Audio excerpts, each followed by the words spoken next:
I have a lot of different opportunities to receive information and to learn what's happening in communities, and that's one of the benefits of what we've done today and what I did in Benton yesterday and what I'll be doing in Northeast Arkansas is I get good information, I get good counsel, and that's important to me as governor as we look into the Christmas season, the holidays, and how we can slow down this current spike that we have and the spread of the virus. What I received was very encouraging today in terms of the hope for innovation and creativity through the holidays. We don't want to discourage people from the celebrations and from the joy of life, but to do it in a positive way, and that includes some innovation around Christmas and the holidays as to how we can have important times, celebrate the occasion, but be safe at the same time, particularly in the home environment. And that's one of the points I raised that, I look at all the data, I study this, everybody wants to know where are all these cases coming from. And the fact is, they're coming from areas that I can't regulate, rules can't solve. It's primarily, homes or in social gatherings, and those are things that we have to appeal through education and ideas, and the public and the community owning those and trying to do more. The final really point of conversation was vaccines, and the necessity of giving the public confidence that the vaccine is something that they can trust, that is beneficial, and that they can have confidence in. And that's going to be a big lift. I was asked coming in, are there going to be any mandatory requirements? And I said, no, this is something we want people to do voluntarily, but it's necessary so we can get to the level of safety that we need through that vaccine. So that's going to be something we're going to have to work together to give that level of confidence. With that, I'll be happy to take any questions. How are you going to establish that trust among Arkansans to get the vaccine? Are you yourself planning on getting the vaccine as well? Yes, both the First Lady, Susan, and I will get the vaccine when we are in order to get the vaccine. When the FDA approves it, which we hope will come soon, I have confidence in our industry, our testing, the review process, and so we will be taking the vaccine. We don't want to cut in line of someone who is elderly that need it or a frontline healthcare worker, but we certainly want to let everyone know we will be taking that vaccine and we have confidence in it. You've mentioned that not the first round of the vaccine, there won't be enough of it available for all healthcare workers, and also decide who gets it first. How are you going to make that decision? Great question. And whenever we get the first round of the vaccines that come in, because it is the Pfizer vaccine, it's going to go to the hospitals to go for their workers, and it's going to be prioritized with those that are on the front line of dealing with COVID patients. But the hospitals will have to prioritize their own staff in terms of the initial distribution. But the good news is that following the first round of supplies that come in for vaccines, there'll be a second delivery and a third delivery, and they will increase production. As soon as the Moderna vaccine is approved by the FDA, that will go to our long-term care facilities, which is a vulnerable population that has a large death count in terms of whenever they contract COVID. We want them to get the relief from this vaccine very early as well. So the healthcare workers and our elderly population will be the first priorities, and then we'll go through following the CDC guidelines for further distribution. So who was in the meeting today? Who attended the community meeting? And I'm just wondering why media weren't allowed inside to even listen.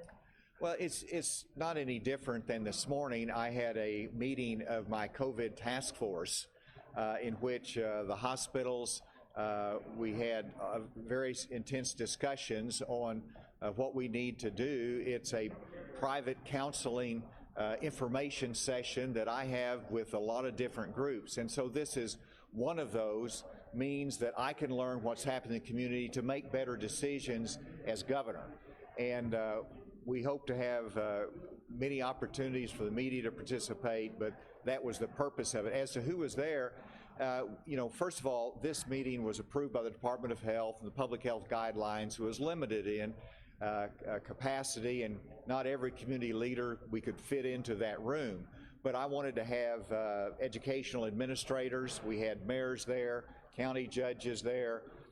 We also had the business community that was represented there. So I tried to get a cross-section there that I could listen to. We actually had Harrison here as well, which was important to me as a rural hospital to see how they're handling COVID and to make sure that they're getting the information they have on the vaccines. Why didn't you invite anyone from the Marshallese or Latino community leadership? Well, we did have the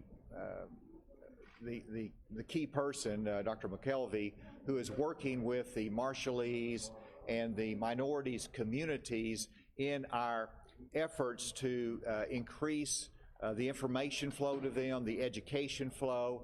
And so we did have, I wanted to make sure we had a report from that task force that's been doing an incredible job. And so that's where we had a discussion around that minority population here in Northwest Arkansas. Did you have?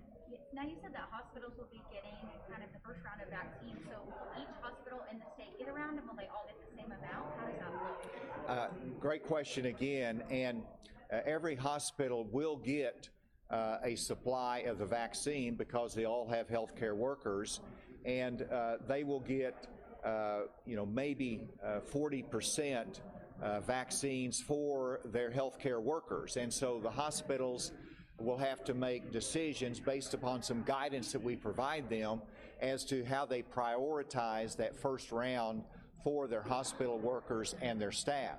And the same thing will be true in the nursing homes, that the initial shipment will not cover everyone, but we will soon get more shipments to cover everyone. So there's going to have to be some initial prioritization, and then we will get more as we get more shipments. And especially like talking about the vaccine and stuff like that, we know the Latino community has been the most affected of COVID-19, and most of them work in poultry, like Georgia, Tyson. Will they be able to get the vaccine as well? Yes, there is in the second round, and we haven't got all of our priorities outlined yet. We're waiting for additional CDC guidelines, but essential workers will be a priority for vaccination, and that will include food processing workers, many that are on the front line and have been at risk. And so they will be in the second criteria after the nursing homes and after the healthcare workers and after the 1A category. So we recognize the importance of having that vaccine available to them, and we hope that the production will get increased so that we can make that available. Is today's meeting at all tied to the state address on Thursday? Actually, there is a linkage to it. First of all, this was recommended by my winter COVID task force. They said you need to have more community action-oriented meetings because this is not an issue that the state can solve alone, but that the communities, we've done all we can. It's really the communities taking ownership and leadership, and so that's part of that reason for it.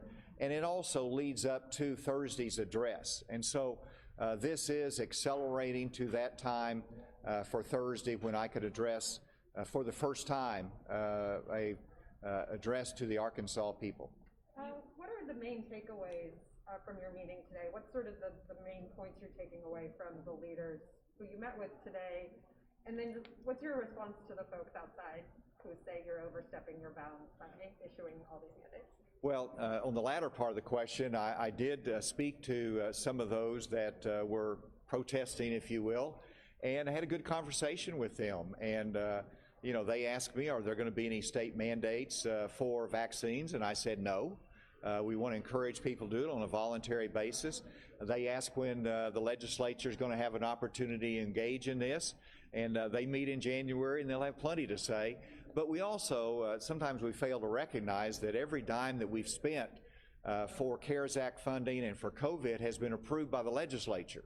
And so it's been a very close partnership with them. Those are some of the issues that they raised. In terms, I've already addressed some of the things that's been raised in there, but it was about we need more innovation and creativity through the holidays to be positive.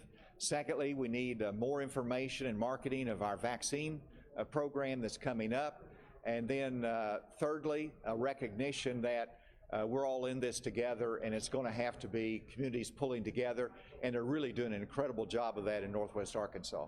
Did anybody have any ideas of what the innovation is going to be, or were there any specific ideas that came up during the meeting for those things? There was, and we need to highlight those. That's something for our local leaders to highlight, and so they're looking for ways to do that. Many different illustrations, creativity. It could be, going outside and having the decorated Christmas tree outside for Christmas and picking a time where the weather's not too cold. It could be going through the beautiful lights that people have decorated their homes and encouraging that and having tour of lights that's safely done. So many creative ideas that they need to share. All right, just a couple more questions. Yes. So the White House report shows that Arkansas is in the red zone, asking for more restrictions here. Do local leaders want more restrictions, or do you plan to add any during tenure? I can tell categorically that there was no leaders in this meeting that asked for more restrictions. The only fair discussion point was there was some articulation that we do need to have Department of Health approval to discourage, not to discourage, but to make sure there's property health guidelines in the small group settings that are out there that we're going to see more of, not in the home setting, not in the church setting, but in the commercial setting that perhaps we can have better Department of Health guidelines on.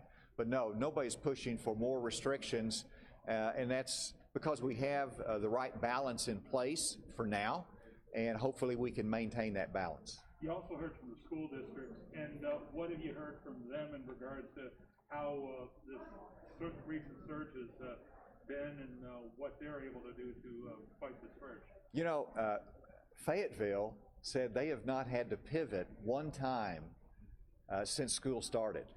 Man, that's remarkable. And you look at all the schools here in Northwest Arkansas, some have had to pivot short period of time, but they're all fully committed, and they've had a great deal of success in managing the health of the school population during this pandemic. And then secondly, it was raised that we're going to need more help for our schools next semester. Some of the funding expired at the end of this semester to support our teachers and their time that they've had to take off, maybe for quarantine. So we've got to look at that. That was another issue that was raised. So Mary and Joseph, they didn't have a place to stay at Christmas, and we know that the eviction crisis is coming because the eviction moratorium is ending December 31st.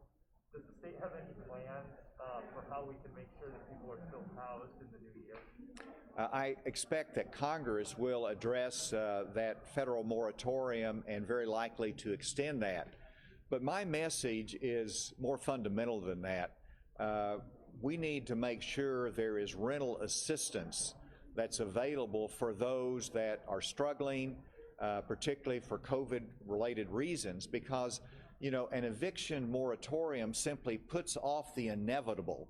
It does not take away their rent obligation. It does not take away their late fees, and that does not help us. And it certainly doesn't help the landlord that might face foreclosure themselves. And so rental assistance is a much better solution, and that's why we have put money into rental assistance programs. Our community action agencies are engaged in that, and so I encourage both landlords and tenants to make sure you first go toward the rental assistance help that is available, and we will constantly monitor that as to whether more needs to be put in. But the fund is used up already, so what are we going to do to expand those resources? Well, there's a lot of different resources there. We have the Community Action Fund, we've got community action agencies, and we might have to look at putting more assistance in there. If we get additional CARES Act money, that will be one of the things that we look at. Thank you all very much. And thank you for your patience. I know that wasn't we didn't do the best job of communicating. We appreciate it. Yes, Thank you. Thank you so much.